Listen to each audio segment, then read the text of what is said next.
Buenos días, chicos. Bienvenidos a la clase de física. Bueno, vamos a hablar primero sobre el compromiso de esta semana, ¿sí? Que es, somos parte de la ciudadanía mundial.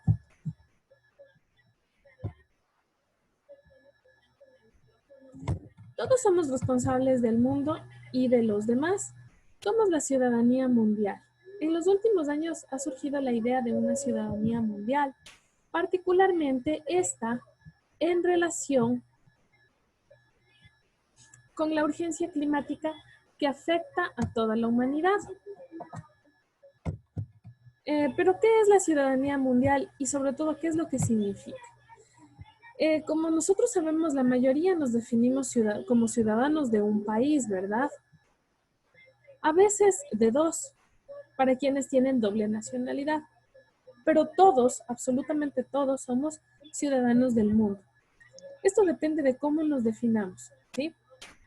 La Asociación Quebequense de Organismos de Cooperación Internacional, esta es una asociación que queda en Estados Unidos y esta representa alrededor de 60 dependencias de la provincia canadiense de Quebec y estas trabajan en América Latina, Asia y África y definen la ciudadanía mundial de la siguiente manera.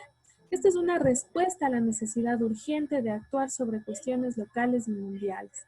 Se basa en el reconocimiento de la independencia y la autodeterminación de los pueblos y los seres vivos, en el compromiso individual y colectivo con la defensa de los derechos de la mujer, los derechos humanos y el medio ambiente, y en la afirmación de que todos somos responsables del mundo y todos somos responsables de tener un mundo mejor. ¿Por qué utilizar este concepto de ciudadanía mundial en el contexto de la cooperación internacional? El objetivo de la educación a la ciudadanía mundial es cambiar personalmente nuestros gestos, nuestras costumbres, nuestros comportamientos para también cambiar nuestras relaciones con otras personas y con el medio ambiente.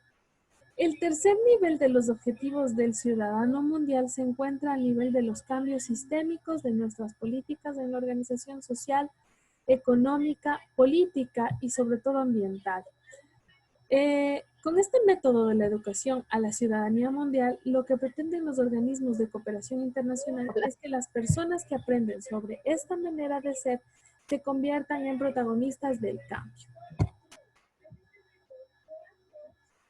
Listo. Entonces vamos a iniciar con la clase. El día de hoy vamos a ver la fuerza, la ley de la gravedad, ¿sí? Un momentito.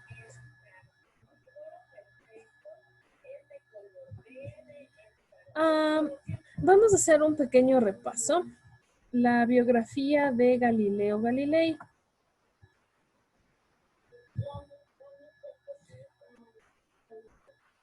Galileo Galilei nació el 15 de febrero de 1564 y dedicó toda su vida al estudio de la hidrostática, la astronomía y al movimiento y equilibrio de los cuerpos. Se lo considera como el fundador de las ciencias de la dinámica y la resistencia de materiales. A él se lo puede ubicar en la mitad del Renacimiento y en la mitad de la época científica moderna. Es el padre de la metodología de la ciencia y por su forma de escribir llegó a ser uno de los mejores prosistas de Italia del siglo XVII. Él escribió un libro, el cual se llamaba Diálogos acerca de dos nuevas ciencias, y este se considera su obra maestra. Él utilizó el telescopio en 1610, con el que realizó importantes descubrimientos astronómicos, ¿sí? Descubrió muchas cosas, las montañas y cráteres en la Luna, una pléyade de estrellas invisibles al ojo humano, fases de Venus y los 4 mayores satélites de Júpiter. Los descubrimientos corroboraron las tesis copérnicas sobre la redondez de la Tierra, lo que trajo problemas con la Iglesia. Galileo, hasta su muerte, defendió el sistema heliocéntrico sin importar la tesis de la Iglesia, la teoría egocéntrica. Galileo fue juzgado por la Inquisición por su desobediencia a la Iglesia y le obligó a renegar de sus ideas y verse confinado en una villa de Florencia donde murió. O sea, en esa época por lo que él estuvo en la época de la Inquisición, era, era un pecado ser científico.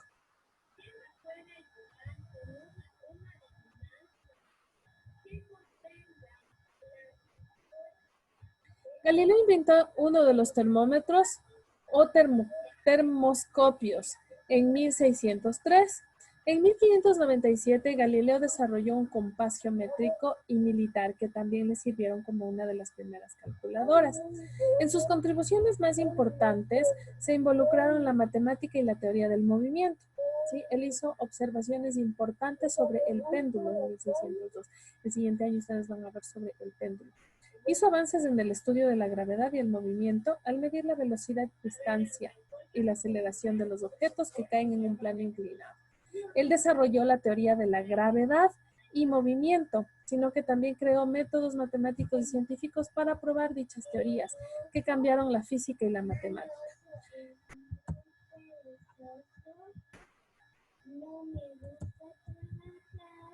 Ya. ¿Qué dice la ley de los cuerpos que caen según Leonardo da Vinci? Leonardo da Vinci escribió mucho acerca de la caída de los cuerpos, pero nunca decía si consideraba la resistencia del aire o no, aunque también mostraba su desacuerdo con la opinión del filósofo griego Galilei. A Leonardo da Vinci le debemos el primer enunciado conocido para la ley de la caída libre. El cuerpo que se mueve con movimiento natural adquiere en cada estado de movimiento estados de velocidad. Tales estados de velocidad se encuentran en la misma proporción, el último respecto al penúltimo, como el segundo respecto al primero. Proyectó un experimento consistente en dejar caer 2 terrones de azúcar desde un campanario, pesando uno o 2 onzas y el otro 1. Aconsejó que se fijara uno en el más ligero y marcar el ladrillo frente al cual pesara en el instante de oírse. Al pesado golpear el suelo, primero, sin embargo, no nos cuenta si llevó a cabo el experimento. Si 2 cuerpos esféricos distintos, pesados, ¿sí? De masa, y del mismo material y origen caen de mayor a menor altura, uno de ellos caerá más rápidamente que el otro a medida que su diámetro tiende al de este último. La gravedad que desciende libre adquiere a cada grado de movimiento un grado de velocidad. Entonces aquí, esta era una introducción, porque quien desarrolló la ley de la gravitación fue Isaac Newton en el siglo XVII. Y esto fue con el experimento con lo que él experimentó de la manzana que cae. Isaac Newton derivó esta constante en el siglo XVII y en donde se plantea la idea de que la gravedad se extiende por todo el universo, ¿sí? Cada planeta tiene una gravedad diferente. Según cuenta la leyenda, Newton esta idea cuando estaba sentado bajo un árbol de manzano pensando en las fuerzas de la naturaleza. Una manzana madura propició lo que habría de convertirse en una de las generalizaciones de mayor alcance de la mente humana. La teoría de Newton incluiría no solo el comportamiento de la manzana cerca de la superficie de la Tierra, sino también el movimiento de los cuerpos mucho más grandes, bastante alejados de la Tierra. ¿Cuál es la ley de la gravitación universal? Esta es una característica esencial de la fuerza de la gravedad entre 2 objetos, que es inversamente proporcional a la raíz cuadrada de la distancia que los separa. Esta relación es conocida como la relación de la raíz cuadrada invertida.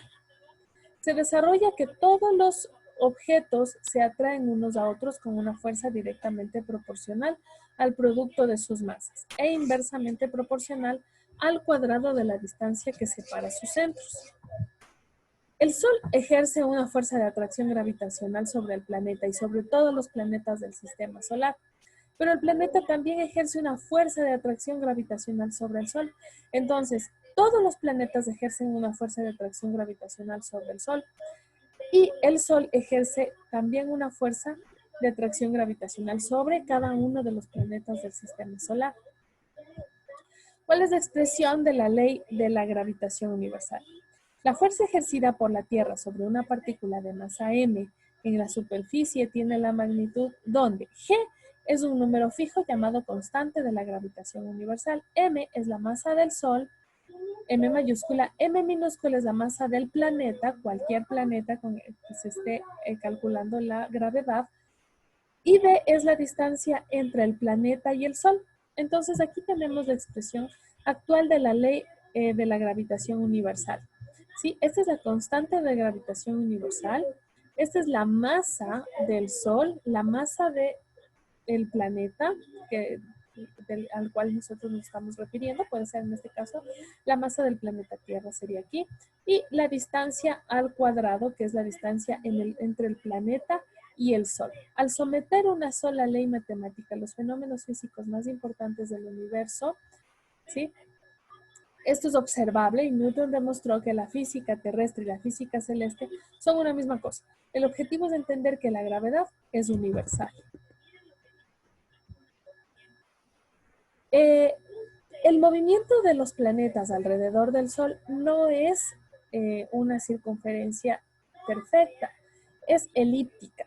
La fuerza de la gravedad sobre el planeta que va dirigida al foco donde se halla el Sol puede descomponerse en dos componentes: la componente tangencial y la componente normal. La tangencial produce el efecto de aceleración y desaceleración de los planetas en su órbita.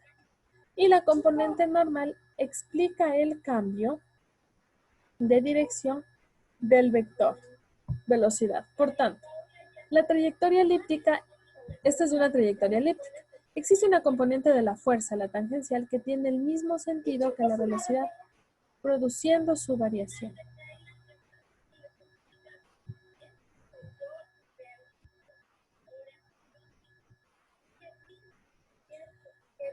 Se puede aplicar la ley de los cuerpos que caen en el Sol. La gravedad del Sol atrae a los planetas de manera similar que la Tierra, que la gravedad de la Tierra atrae a cualquier cosa que no esté sujeta por alguna otra fuerza. Por lo tanto, la fuerza de gravedad no es exclusiva para el planeta Tierra. No solamente tiene nuestro planeta, sino cada uno de los planetas del universo. ¿Sí? Hay muchos sistemas solares. En nuestro sistema solar, todos los planetas tienen una gravedad, ¿sí?, con respecto a la gravedad del Sol. Todos los cuerpos la ejercen, pero depende de la masa de cada uno. Como el Sol posee una gran cantidad de masa, es capaz de mantener a todo el sistema solar en órbita en torno a él. Es gracias a la gravedad del Sol que nosotros nos mantenemos en órbita en el sistema solar.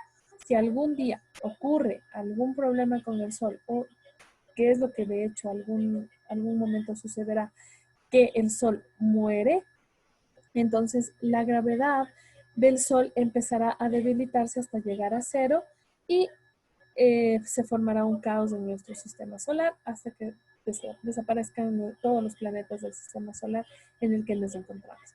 El Sol ejerce la atracción gravitacional más fuerte de todas, ya que la fuerza que ejerce sobre un planeta es proporcional a la masa del planeta. Cuanto mayor sea la masa del planeta, más intensa es la fuerza y asimismo proporcional a la masa del Sol. Inversamente proporcional a la distancia entre ambos, pero elevada al cuadrado. Cuanto más lejos es el planeta, menos intensa es la fuerza. Entonces imagínense que nosotros somos el tercer planeta desde el Sol, es Mercurio, Venus, Tierra, ¿verdad? Ya. Marte tendrá menor gravedad que tenemos nosotros, pero Mercurio tiene mucha más alta su gravedad. ¿Sí? Y así, Saturno, Júpiter, Urano, ellos tienen mucha menor gravedad porque están más alejados del Sol. La gravedad de los planetas. Aquí tenemos los valores de gravedad de los planetas. Bueno, Plutón ya no es considerado un planeta, pero bueno, está aquí dentro, ¿no? Es un exoplaneta porque es muy, muy pequeño. Y la gravedad del Sol. Aquí tenemos la gravedad de Venus y de la Tierra es de 9,8 metros sobre segundo al cuadrado, que es lo que nos interesa, ¿sí? La Luna también tiene gravedad. Gravedad de los satélites. La Luna también tiene gravedad, ¿sí? Y la Luna está a 3.476 kilómetros de la Tierra.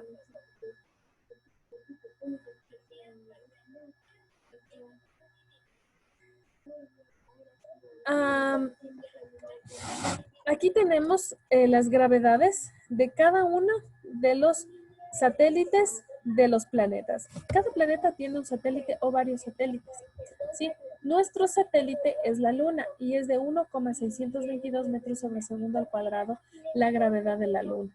En algunos casos, tal vez en la universidad, ustedes les pongan ejercicios en los que tengan que calcular la gravedad de la Luna. De hecho, en física, cuando ya empiecen a ver estos temas más a profundidad, como el siguiente año que ya ven las fuerzas, ven dinámica, podríamos calcular también con la gravedad de la Luna. Podríamos hacer algunos ejercicios. De acuerdo con la consulta, ¿dónde es mayor la fuerza de atracción? Como la pregunta anterior. Y mayor la cantidad de gravedad, la fuerza de atracción es la fuerza con que la Tierra nos atrae hacia el suelo. Esa es la gravedad. Y es la fuerza mutua de atracción entre cualquier objeto, entre el universo, ¿sí? Porque todo el universo interactúa, ¿sí? Todas las fuerzas del universo están interactuando. Sin embargo, cuando una de las masas es un planeta, un satélite o una estrella, esta fuerza adquiere una intensidad considerable, capaz de mover grandes masas, como en el caso de las mareas, ¿sí? En el mar. La fuerza es mayor si los objetos están cerca uno del otro y mientras se van alejando, dicha fuerza pierde intensidad. Recuerde esto. La fuerza es mayor si los objetos están cerca uno del otro y mientras se van alejando, dicha fuerza va perdiendo su intensidad. Todo objeto en el universo que posea masa ejerce una atracción gravitatoria sobre cualquier otro objeto con masa, independiente de la distancia que los separe. Según explica la ley, mientras más masa posean los objetos, mayor será la fuerza de atracción y paralelamente, mientras más cerca se encuentren entre sí, también será mayor esa fuerza. Por ejemplo, los imanes.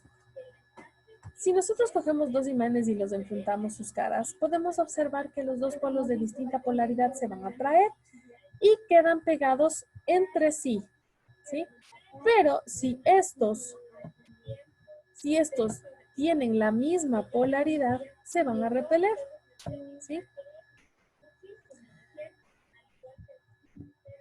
Entonces, ese es, los imanes, la polaridad de los imanes es norte-sur, ¿sí? No es como cuando nosotros trabajamos con campos eléctricos, ¿sí? Es positivo y negativo. Entonces, en los imanes es diferente, es parecido, pero tenemos, los polos son norte-sur, ¿sí? Por eso es que la Tierra tiene un campo magnético. Y cuando nosotros tenemos el polo norte y el polo sur, y esto es, no solamente es porque, bueno, ahí es el norte y aquí es el sur y listo. No, es por el campo magnético. El campo magnético apunta donde es el norte y allá es el polo norte. Y entonces habrá un tiempo en el que seguro se van a invertir los polos de la Tierra. Y eso ya ha sucedido miles de años atrás, ¿sí? Y ya está acercándose el tiempo de que se inviertan los polos magnéticos de la Tierra. Entonces el norte ya no va a ser el sur y el sur ya no va a ser el norte, sino que se van a invertir y donde era el sur será el norte y donde era el norte será el sur. Esa es una inversión de campos magnéticos. Pero esto acarrea muchos fenómenos naturales en los que existirá mucha destrucción, ¿sí?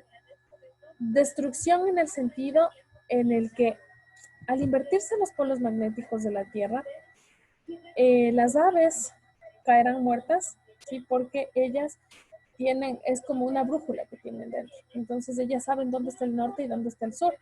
El momento en el que se invierte, ellas pierden el sentido de la orientación, ¿sí? Y morirán. Se chocarán, se estrellarán, caerán. Entonces, eso les afecta a ellas también. ¿Cómo nos afectaría a nosotros? Bueno, en gran manera nos podría estar afectando con fenómenos naturales, tsunamis, terremotos, ese tipo de fenómenos. Y además, habría destrucción también, porque el momento en el que hay una inversión del campo magnético de la Tierra, perderíamos totalmente las comunicaciones. Estallarían los generadores de energía eléctrica y nos quedaríamos sin energía eléctrica. Como nosotros obtenemos nuestro líquido vital, que es mediante hidroeléctricas, entonces también los motores dejarían de funcionar. Las hidroeléctricas nos ayudan para que nos provean de energía eléctrica también. Nos quedamos sin energía eléctrica y además nos quedamos sin comunicaciones porque se quemarían todos los equipos, ¿sí? Porque como ustedes saben, hay un elemento que se llama bobina y este trabaja con magnetismo y muchos elementos en lo que es electricidad y electrónica A trabajan. Loli, si no se le escucha.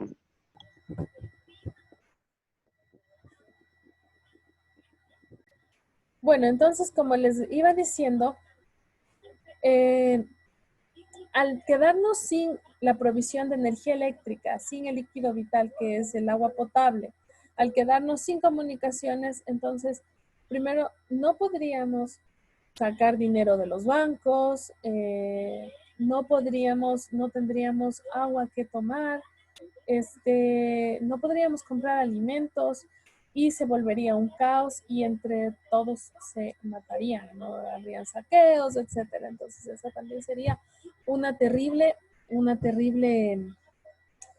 caso que podría estar sucediendo, ¿sí?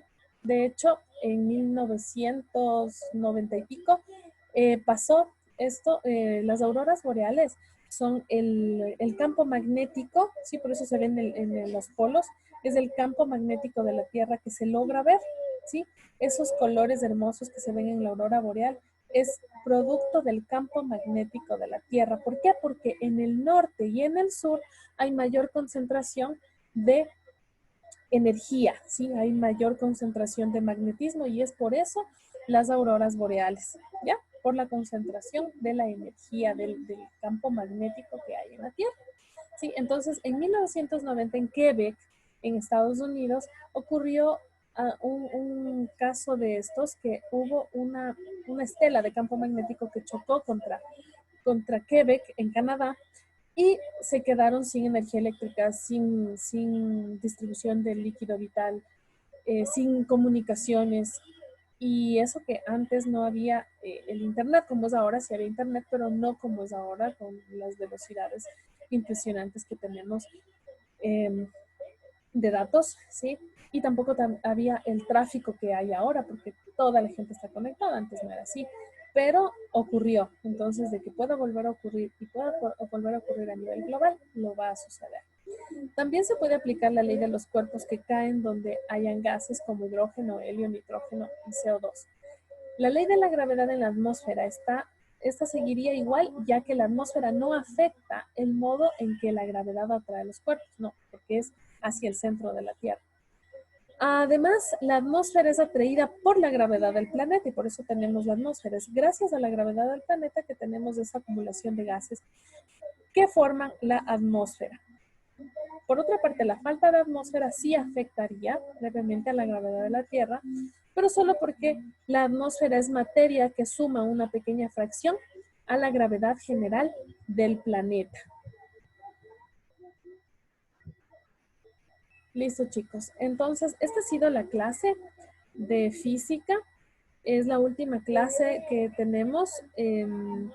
Espero que por favor estudien. Ya les voy a enviar la evaluación, así como lo hicimos antes en el Classroom, ¿sí? Entonces ya les envío un correo con el link de la evaluación, aunque usted puede ingresar al Classroom y encuentra su evaluación lista, ¿sí? Pero con todo yo le voy a enviar al correo que usted me envió, yo le voy a enviar la evaluación, ¿sí? Quienes no puedan entrar, por favor, envíenme su correo por el WhatsApp para yo poderle enviar la invitación y que pueda ingresar al Classroom a hacer su evaluación. De tarea tiene que hacer un resumen acerca de esta clase que es sobre la fuerza de gravedad, ¿sí? La ley de la gravitación, que es lo mismo. ¿Listo, chicos? ¿Estamos? Listo, entonces, Sí, ya, no se olvide de hacer su compromiso, somos parte de la civilización mundial y nos vemos con las personas que, espero que no se queden, pero las personas que se queden, nos vemos en la semana de recuperación, ¿sí? Ya yo les, como nos estamos comunicando por el WhatsApp, yo les voy a estar enviando información, si es que de ser necesario, para los exámenes. ¿Listo? Ok, me hice una chicos, pregunta. digan. ¿La semana de recuperación es virtual igual o no? Claro, claro, sí. Sí, ya. Sí, sí, porque Gracias. todavía no han dado la disposición de que sea presencial nada. Ya, listo, Ya, gracias. chicos, ¿listo? Ya entonces, pero los que tienen que hacer recuperación tienen que asistir a las clases, ¿ok? Ok, bye. Chao, chicos, que les vaya muy bien y un abrazo enorme. Chao, chao. Hasta luego, dicen. Que le Adiós. vaya